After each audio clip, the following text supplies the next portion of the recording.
The Iglesia ni Cristo has criticized what it described as selective justice under this administration, and I quote, "We want them to know that selective justice is an injustice, and we will not remain silent in the face of this grave assault on the justice that our people deserve." Do you share the view, or do you agree that there's selective justice under this administration? Sa ngayon ay wala pong selective justice na namamayani sa administrasyon ni Pangulong Marcos Jr. Kaya nga po kahit na kaibigan, kaalyado, na una pa po na nakulong, na-detain, at ngayon ay humaharap sa kaso na plunder at graft case. Doon pa lamang po ipapakita na totoo ang sinabi ng Pangulo. Kahit anong kulay nyo, kamag-anak, kaibigan, kapag kayo po ay may ebidensya at may ebidensyang laban sa inyo, sa korte nyo na lamang po ito ipaliwanag o depensahan. At kung kayo po ay makakapagdepensa ng sarili, yun naman po ang masasabi rin nating justice. So, masasabi po siguro nating selective justice kung gagamit ng impluensya, karahasan, pananakot, para lang hindi makasuhan ang isang kaalyado. Yun po ang selective justice. Okay, the INC also expressed support for Senator Marcoleta, and they said, what we find puzzling is why the very person who has been pushing to expose those allegedly involved in this massive theft, referring to the flood control, from the Filipino people, is now the one being charged and imprisoned instead of those he exposed. What do you say to those statements? Because the group seems to link the case with the flood control. Okay. First of all, it was Senator Marcoleta who admitted everything about the 75 million pesos that he received from the 3 donors. Walang nagbigay sa kanya ng utos na i-explain mo to. Nagkataon lang po na yung kanyang SALN at SOSE ay hindi nagtugma, at yung mga taga-media ay kinall out bakit mas malaki ang SOSE yung kanyang campaign expenses or election expenses as compared sa kanyang SALN. And there, he admitted in his own program how he received the 75 million pesos from persons who did not want to be identified. Sa kanya po nanggaling ito. Hindi po siya pinipili. Nagkataon po na yung ebidensya ay siya mismo ang nag-reveal. Kung patungkol po na dahil hindi niya na maipapalabas ang katotohanan tungkol sa flood control mess, hindi po siya nag-iisa. Dahil ang administrasyon na ito ay gusto po ring malaman ang lahat ng katotohanan at gusto mapanagot ang lahat ng sangkot. Kung sasabihin niya po na siya lang ang daan para mapatunayan ang mga pangyayari, hindi po siya nag-iisa.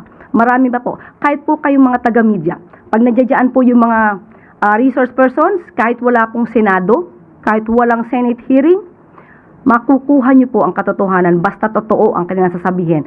At kailangan na kayo ang magtanong dahil ang mga tanong nyo ay walang kulay at hindi spoon feeding. Magandang hapon po, Yusek. Can you describe what happened earlier? When did the President learn about the rally in EDSA? How did he learn about it? What was his reaction? Was he also surprised? Yung rally kaninang madaling araw ay nabigyan naman agad ng impormasyon ang Pangulo. At ang Pangulo naman ay nirerespeto ang karapatan ng bawat tao. Ang freedom of expression, ang freedom of assembly, at pero hindi kinikilala ng Pangulo ang mga pang-aabuso na may kaakibat dito. Ano pong pang-aabuso yung tinutukoy natin dito, ma'am? Maaari nating masabi kung may pang-aabuso kung nakaka-apekto na sila ng ibang tao. Karapatan din naman lahat natin na galangin din ang karapatan ng bawat isa. Ano po yung instruction ni Presidente when he learned about this rally? What did he tell the people in authority? Ganun pa rin, maximum tolerance ang dapat na ipairal at makinig lang kung ano ang kanilang sasabihin, pero kung may lumalabag sa batas ay dapat din ipatupad ang batas. Yep. Pero dito po sa Malacanang, may nakita po ba tayo na dahilan para mas maghigpit ng security? Naka-heightened alert po ba yung Presidential Security Command? Nagmo-monitor po ang Pangulo. Nagmo-monitor po sa mga galaw, hindi para lamang sa palasyo, kundi para sa taong bayan na naaapektuhan, na naiipit sa trapiko dulot nitong rally or protesta. Does Malacanang see this as a threat, ma'am? Wala pong nakikitang threat dahil alam naman po ng Pangulo na ang kanyang ginagawa ay para sa taong bayan. So kung meron lang po siguro mga ibang interes o interes ng ibang grupo, interes ng ilang tao, hindi po siya dapat na maging hadlang sa pagpapatupad ng Pangulo at ng administrasyon ito ng batas. Good afternoon, Undersecretary. How grave is the impact of the rally in the eyes of Malacanang? Why did the President deem it important to or deem it fit to cancel several events this morning? Dahil nga po, Pangulo ay kailangan mag-monitor. Unang-una, ano ba yung impact? Grabe po ba ang impact ng rally o protesta na ito? Sa paningin po ng administrasyon, magkakaroon po ito ng impact, hindi lang para sa palasyo, kung hindi sa buong mamamayan natin na naapektuhan ng surprise rally na ito. Alam po naman natin na kapag nagrarally at gagamit po kayo ng kalsada ay dapat may permit. At hindi po ito dapat na inililihim para naman po makapaghanda ang gobyerno. So, magkakaroon po ito ng impact sa bawat tao, sa bawat trabahador, sa bawat estudyante, sa bawat pasyente na nakasakay sa ambulansya na dadaan sana sa EDSA. Lahat ng ito, pati tayo rito, ay maaapektuhan. Maaapektuhan tayo dahil sa ipinaglalaban ba nila ang isang karapatan? Karapatan ba ni Senator Marcoleta? Ang karapatan ng isang tao sa isang kaso ay binibigay naman po. Nandiyan naman po ang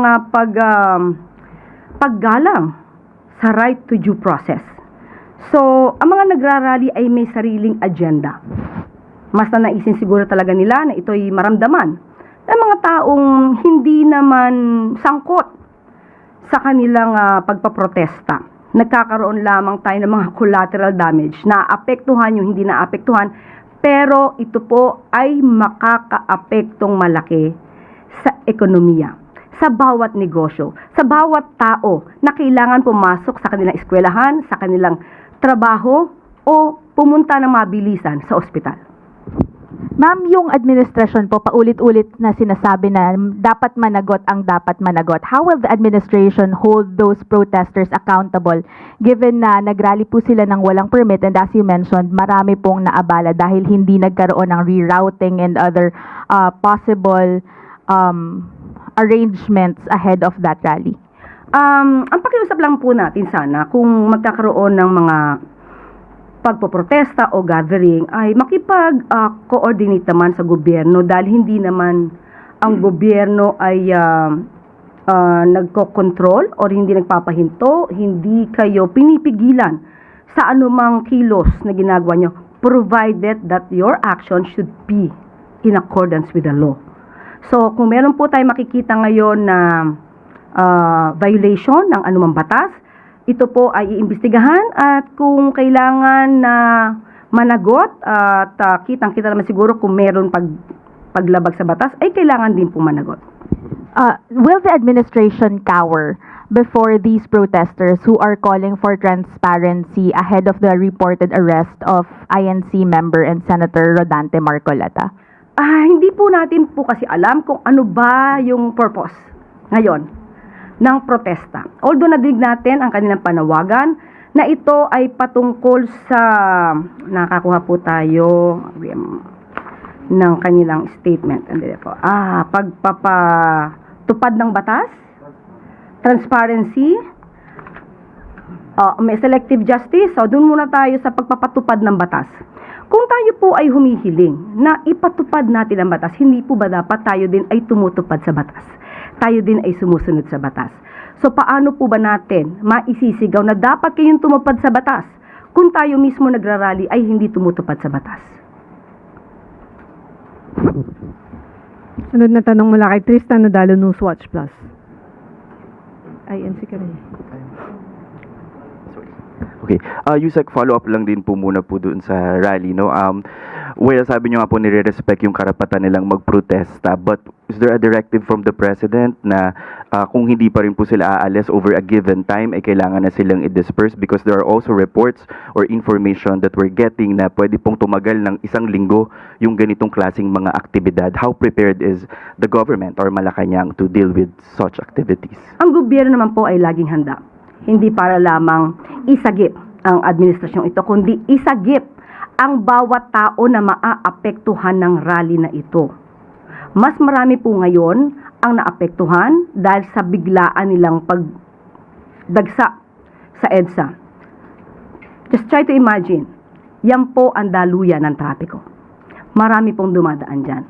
May mga tao na, kumbaga, emergency ang dahilan kung ba't dumadaan dyan. Pero naapektuhan dahil dito sa rally na ito, na ang isa nga sa nadinig natin ay tutol sila sa pag-iimbestiga kaugnay sa kasong di umanong sangkot si Senator Marcoleta. So, hindi natin matatawaran ang kanilang dahilan, pero baka hindi maintindihan ng karamihan sa atin na mas naaapektuhan sila dahil sa pagpoprotekta sa isang tao. Yusek, in relation po to Senator Marcoleta, as thousands of Iglesia ni Cristo members nga po gathered to EDSA, sabi po ni Senator Marcoleta, ang kasalanan ko lamang po ay yung paglingkuran kayo. He also warned, ngunit kapag ako ay kanilang inaresto, hindi na po matutuloy yan, yung kanya pong advocacy in fighting corruption and yung sa flood control controversy. Akala po nila ay malilibing na ito sa limot. And he suggested that his possible arrest is also linked to Vice President Sara Duterte's impeachment. Anong sabi niya? Una ay hindi na matutuloy ang kanyang pag-iimbestiga. Ano yung unang statement? Kung siya daw po ay maaaresto, hindi na daw po matutuloy yung kanilang investigasyon sa flood control. Yung naunang statement niya. Ang kasalanan ko lamang ay ang paglingkuran kayo, kung kasalanan matatawag yan na humarap sa kanila ang buong tapang para malaman nyo ang totoo. Yung pangyayaring ito ay patungkol sa 75 million pesos na dinonate sa kanya.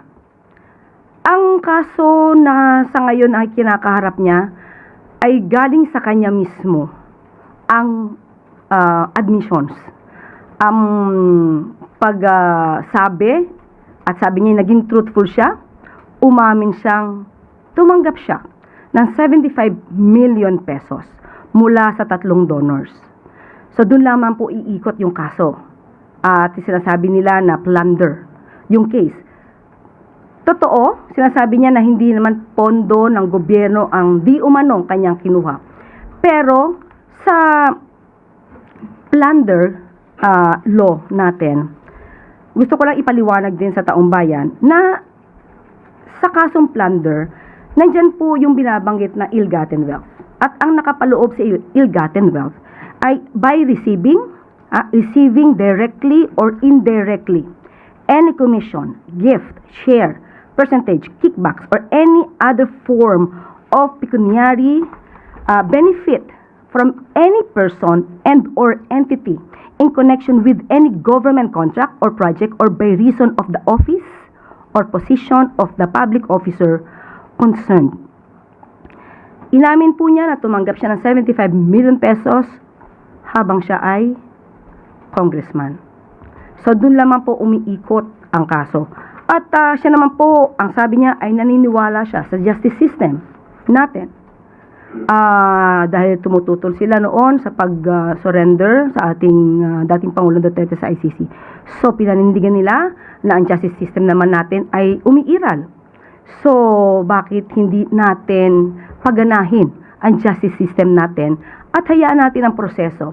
Kung ito naman po ay kanyang madedepensahan ng maayos dahil sa kanyang mga ebidensya, mas maganda po na ang hustisya ang siyang humatol, hindi sa pamamagitan ng pagrarally, na naaapektuhan ang iba nating kababayan na hindi naman sangkot sa kaso na kanyang kinakaharap. In relation po din, si Vice President Sara Duterte naglabas din po ng statement accusing the Marcos administration of being defined by poor governance and of weaponizing the justice system by filing cases against imprisoning individuals who dare to speak out against alleged corruption. Sabi po niya sa kanyang statement, this administration has been defined by poor governance and its failure to acknowledge and address the country's real problems. Nag-ugat ang mga usaping ito dahil sa pagpapatupad ng Pangulo ng batas, sa mabilisang pagpapanagot sa mga taong sangkot.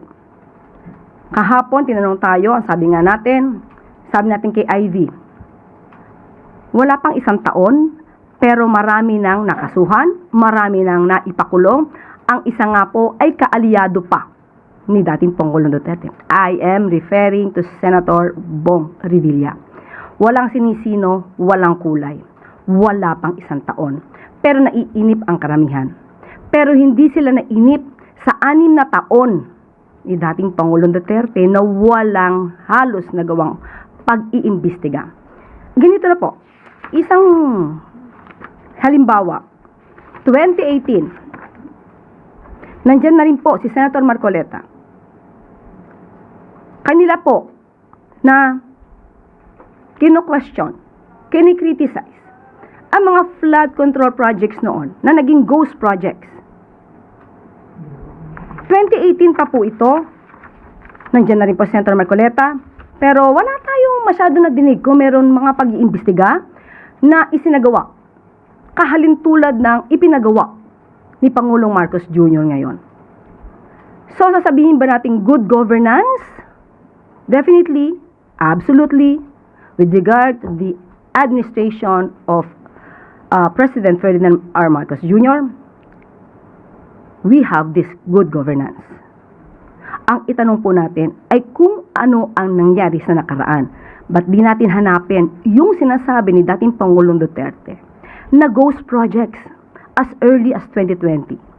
Saan na rin po ba yung mga ghost projects at mga maanumalang flood control projects na binabanggit ni dating Congressman Andaya? Bakit hindi rin natin ito hanapin? Hindi maaaring magturo basta ang Vice Presidente dahil ngayon lang po nagpaimbestiga ng ganito ang Pangulong Marcos Jr. Yung mga nakaraan na nagkaroon ng pang-aabuso sa pondo, maybe through build, nag-crossover pa sa panahon ni Pangulong Marcos Jr. Kaya nga po, nung napansin, nakita, nagpaimbestiga.